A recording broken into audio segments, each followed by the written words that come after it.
Para sa punan, magluluto tayo ngayon ng humba. Matagal na kaming hindi nakaluto nito, kaya naisipan namin magluto ng humba for tonight's dinner. May kaunting kaibahan lang yung ingredients dahil sa original ingredients ng Ilonggo, meron tong sugarcane or tubo. So dito wala, hindi kami makakita ng tubo, kaya ang ginamit na lang namin is pinya. Ang proseso ng pagluto nito, dapat tanggalan nyo muna ng mantika yung pork belly ninyo para hindi siya masyadong mataba at saka masarap siya kainin.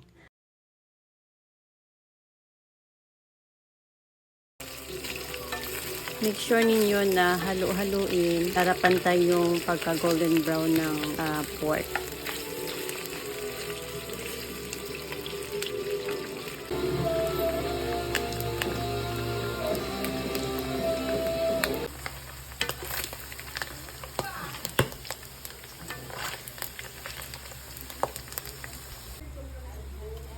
Pag golden brown na nakagaya nito, tanggalin natin yung mantika.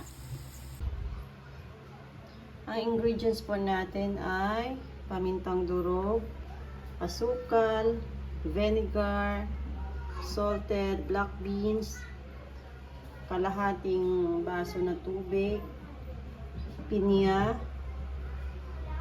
laurel, sibuyas, bawang, luya, toyo at saka ketchup.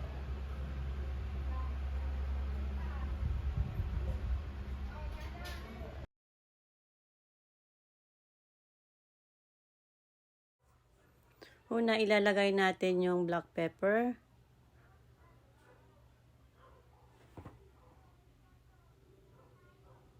Pagkatapos, yung mga ingredients na bawang, sibuyas, lahat na yan.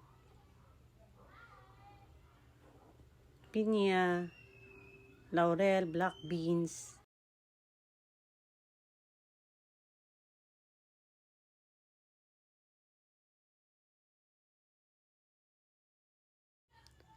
Asukal,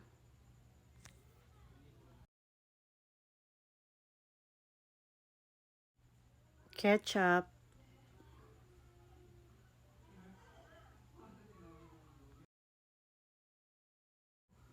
toyo,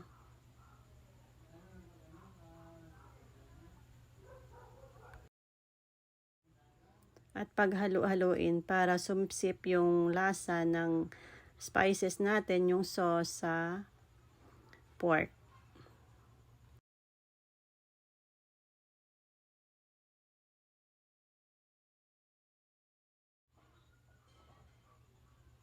Yan, halo-haloin natin.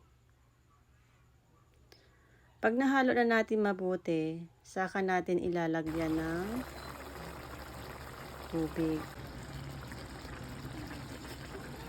Sa ganitong stage, dapat malakas yung yung apoy para madali siyang kumulo. Pag kumulo na siya, ito-turn nyo yung heat into lower fire, yung pinaka-low talaga. Para dahan-dahan siyang lumambot. So palambutin natin hanggang sumipsip na yung mga ingredients sa pork natin. Pag bumaba na yung tubig, saka natin lalagyan ng vinegar. So yung vinegar natin, wag muna nating haluin pag nalagay na natin. Hayaan natin na maluto yung vinegar sa pork natin. Then saka takpan. Check natin kung malambot na siya. Then taste it. Hindi na namin nilagyan ng asin at saka balance na po yung lasa niyan.